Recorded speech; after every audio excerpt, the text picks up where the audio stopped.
Бүгін ауданымызда тұрғындарымыздың барлығына өте қуанышты. Барлық бала-шағамызбенен.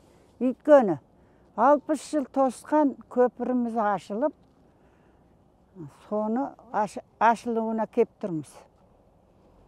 Енді мына біз президентіміз Тоқаевқа айтқан сөзін тастамай бізге 4 жылдың ішінен көпір сап берді. Мыңда бір рахмет.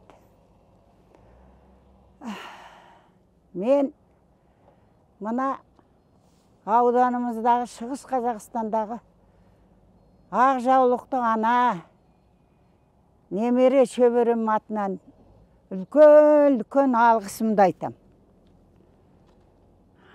Аман болсын еліміз. Азаматшадар түгел ұзақ жасап, осы көпірдің де, өмірдің де қызығын көріңдер. Қарағым.